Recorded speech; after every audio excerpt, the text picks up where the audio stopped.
অনেকে বউয়ের থেকে মোহর মাফ করায়া নেয়। আপনারা কষ্ট নিয়েন না, আমি এই এলাকার কথা বলছি না, দুনিয়ায় এমন এমন লোক আছে, বউ গো সারা জীবনে এত কিছু করলাম তোমার লেগা, কত কিছু, কখনো তো তোমার ফালায়া দেই নাই, সুখে দুঃখে পাশে ছিলাম, এত খাওয়ান দাওয়ান দিলাম, এত কিছু করলাম, এই কয়টা টেহার হক রেখা দিবা তুমি, মাফ কইরা দেও না। ইমোশনাল ভাবে ব্ল্যাকমেইল করে মহিলার থেকে ক্ষমা নেয়, এমন লোক নাই? বলেন না এমন লোক নাই? যদি সে চক্ষু লজ্জার কারণে মুখ থেকে দাবি ছাড়ে, দিলের মধ্যে তার দাবিটা থেকে যায়, কিয়ামতের দিনে বউয়ের ঋণের কারণেও আপনার জান্নাতের দরজা বন্ধ হয়ে যেতে পারে। বোনের জমি নিয়ে এই কামটা আমাদের দেশে বেশি হয়।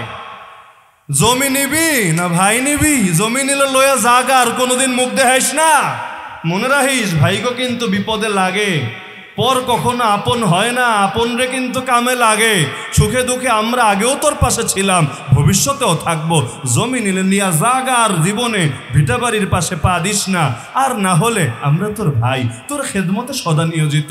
বেচারে চিন্তা করে কয়েক ঘন্টা জমির জন্য ভাই হারামু, বিপদ আপদ কি হয় না হয়, কখন আশা লাগে না না লাগে আল্লাহ ভালো জানে। ঠিক আছে ভাইজান, এই জমি তোমরা খাও, খায়া খায়া পেট বানাও, আমি আমার দাবি ছাইরা দিলাম। এখন সে তো মহা খুশি, আরে বেডি তো দাবি ছাইরা দিছে, একটাবার চিন্তা করে না, যদি জাস্ট মুখ দিয়ে ছাড়ে, চক্ষু লজ্জার কারণে প্রেসারে পড়ে বা ইমোশনাল ব্ল্যাকমেইলের শিকার হয়ে দিলের মধ্যে যদি দাবি থেকে যায়, তুমি ভাই কিন্তু এই বোনের কারণেই ফেসে যাবে আল্লাহর আদালতে। সুতরাং বান্দার হকের ব্যাপারে বড় সেনসিটিভ হন, এর চাইতে বেশি সেনসিটিভ অন্য কোনো ব্যাপারে হলে হবে না। বান্দার হক, আরে পাবলিক টয়লেটে গিয়েছে, সেখানে গিয়ে বাথরুম করে বেশি পানি ঢাললেন না, এখানে কে দেখবে কে জানবে, আমি তো এলাকায় জীবনে হয়তো আসবো না, আমার ফেস তো মার্কা মারাও না।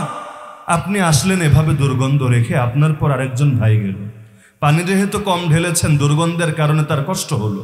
আর অনেকে তো খালি পানি কম ঢালা না, সিগারেট খায় বাথরুমে বসে। কেউ কেউ আবার দেয়ালে সাহিত্য চর্চা করে, সাহিত্য চর্চার কাগজ কলমের অভাব পড়েছে, কিবোর্ডের অভাব পড়েছে, যত সাহিত্য আছে বাথরুমের দেয়ালে গিয়া সব সাহিত্য তার প্রসব হতে থাকে। এখন কেউ গিয়ে এভাবে এই কাজগুলো করলো, ধরেন সিগারেট খেয়ে দুর্গন্ধ করে আসলো, কেউ কেউ ব্যাখ্যাও দেয় হুজুর সিগারেট না খেলে লাইন ক্লিয়ার হয় না।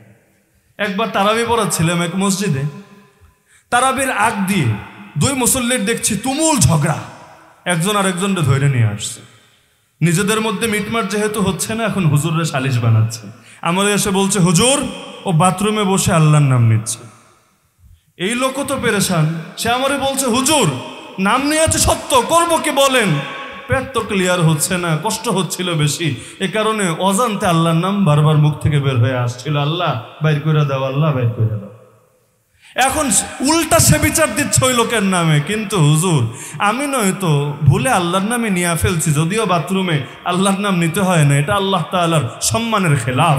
এমনকি বাথরুমের দোয়া পড়বেন বাথরুমে ঢোকার আগে, বের হওয়ারটা পড়বেন বের হওয়ার পরে, ওই ভেতরে কর্মরত অবস্থায় দোয়া পড়া যাবে না। এমনকি বাইরে থেকে ঢোকার সময় যদি পড়তে ভুলেও যান, ভেতরে বসে মুখে উচ্চারণ করবেন না, দিলে দিলে স্মরণ করবেন, আল্লাহর কাছে সাহায্য চাইবেন, মুখে বলা যাবে না, এতে আল্লাহর নামের সঙ্গে বেয়াদবি হয়। এখন সে বলছে হুজুর তবুও ভুলে, খারাপ কিছু তো করি নাই, আল্লাহর নামই তো ডেকেছি, আর এই পাগলে তো বাথরুমে গেলে বিড়ি না টানলে ওর কামই ক্লিয়ার হয়। তো এখন এভাবে মনে করেন বাথরুমে দুর্গন্ধযুক্ত করে আসলো, আরেকজন ভাই যে পরে যাবে তার কষ্ট হবে কি না? আরে কষ্ট হবে কি না? এই হকটার কারণেও আপনি ফেসে যেতে পারেন আল্লাহর কাছে। এ কারণে খুব সাবধান, কারে গালি দিচ্ছেন, কার গীবত করছেন, কার সমালোচনা করছেন, কার 14 গোষ্ঠী উদ্ধার করছেন, কাকে অপমান করছেন, কার মন ভাঙছেন। ওয়াইলুল লিকুল্লি হুমাযাতিল লুমাযা, একজন বান্দাও যদি হক না ছাড়ে সাবধান, বড় সাবধান। এ কারণে নবী বলেছেন জাস্ট 2টা অঙ্গ শরীরের তুমি কন্ট্রোলে রাখো, গ্যারান্টি দাও 2টা অঙ্গরে কন্ট্রোলে রাখবা, আমি নবী গ্যারান্টি দিলাম তুমি জান্নাত পাবাই পাবা। কোন 2টা অঙ্গ? একটা হলো মাইয়াদমানলি মা বাইনা লাহিয়াইহি ওয়া মা বাইনা রিজলাই, 1 নম্বরে 2 চোয়ালের মধ্যে যে ছোট্ট একটা অঙ্গ আছে যেটার নাম জিহ্বা। জারাহাতুস সিনানি লাহাল তিয়ামু ওয়ালা ইয়ালতামু মা জারাহাল লিসানু, হাত দিয়ে মারলে ব্যথা এক সময় সেরে যায়, কথা দিয়ে আঘাত করলে অনেক সময় মরণ পর্যন্ত দিলের মধ্যে সেটা থেকে যায়। এ কারণে নবী বলেছেন প্রকৃত মুসলমান সে মান সালিমাল মুসলিমুনা মিন লিসানিহি ওয়া ইয়াদি, যার জবান থেকে আর হাত থেকে অন্য মুসলমানরা নিরাপদ থাকে। সব মুহাদ্দিসরা ব্যাখ্যা করেছেন নবী জিহ্বার কথা আগে কেন বললেন, হাতের কথা পরে কেন বললেন, অথচ খুন করে হাত দিয়ে, অন্যায় করে হাত দিয়ে, মারে হাত দিয়ে, পিটায় হাত দিয়ে, কিন্তু নবী বললেন আগে জিহ্বার কথা পরে হাতের কথা। আগে যেটা বলে সেটার গুরুত্বই তো বেশি কাজ করে। কেন মুখকে আগে ফোকাস করলেন? সকলে একমত, এর কারণ মুখের আঘাত হাতের আঘাতের চাইতে বড় গুরুতর। হাতের আঘাত দেখা যায়, মুখের আঘাত দেখা যায় না, কিন্তু হাতের আঘাত হারায় যায়, মুখের আঘাত মরণ পর্যন্ত থেকে যায়। রিমান্ডে যারা গিয়েছে, হাতে যে আঘাতগুলো হয়েছে, ব্যথা তো শেষ, কার গায়ে বা ব্যথা আছে? যদি না হাড্ডি গুড্ডি ভেঙে যায়, অথবা গোস্ত পচে যায়, অথবা নখগুলো তুলে ফেলে, অথবা এ জাতীয় কোনো বর্বর কাজ হয়, কিন্তু মুখে যে কথাগুলো বলেছে খুব কম আলেম বা কম মানুষই সেগুলো বলতে পারে।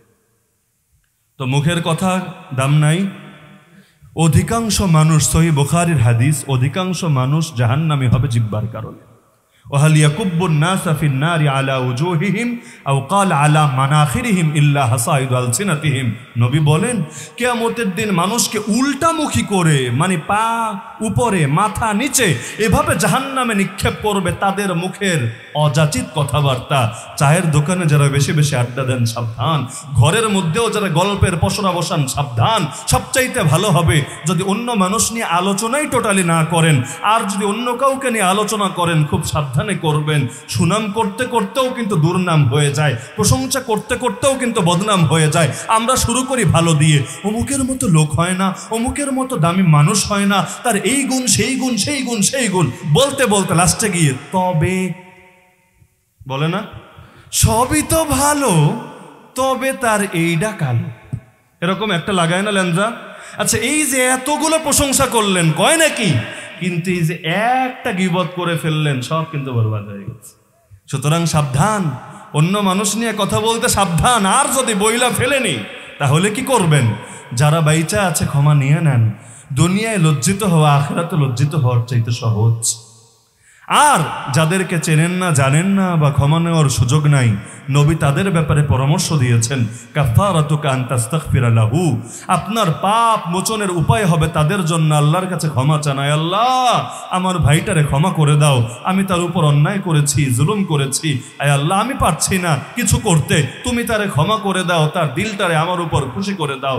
নবী দোয়া করতেন এভাবে, আয় আল্লাহ, আমি যাকে মেরেছি, যাকে কষ্ট দিয়েছি, যাকে লানত দিয়েছি, যাকে বকা দিয়েছি, যাকে যে বিভিন্নভাবে উত্ত্যক্ত করেছি, ফাজআলহা লাহু সালাতা ওয়া যাকাতা ওয়া কুরবাতা তুকাররিবুহু বিহা ইলাইক, আমার এই কাজগুলোকে তার জন্য রহমত বানায় দাও, বরকত বানায় দাও, আনুগত্য বানায় দাও, যার দ্বারা তুমি তাকে তোমার নৈকট্য দান করবে। তো পারবেন না ইনশাআল্লাহ? আর যাদের আর্থিক সম্পদ নষ্ট করেছেন তাদের ব্যাপারে খালি ক্ষমা চাইলেই হবে না, টাকা ফিরায় দেন, সে না থাকলে তার ওয়ারিশরা ফিরায় দেন, কেউ যদি না থাকে অথবা ফিরানো সম্ভব না হয় তাহলে আপনি তার পক্ষ থেকে টাকাগুলো আল্লাহর রাস্তায় দান করে দেন। নিজের নিয়তে না, নিজের সওয়াবের জন্য, তার নিয়তে, আল্লাহ টাকাগুলো অমুক ভাইয়ের পক্ষ থেকে সদকা করলাম, তুমি কিয়ামতের দিন তার দিলরে আমার উপর খোশ করে দিও। পারবেন না ইনশাআল্লাহ? আরে পারবেন না ইনশাআল্লাহ? দুনিয়ায় দেখেন না সবার দিন এক যায় না। এই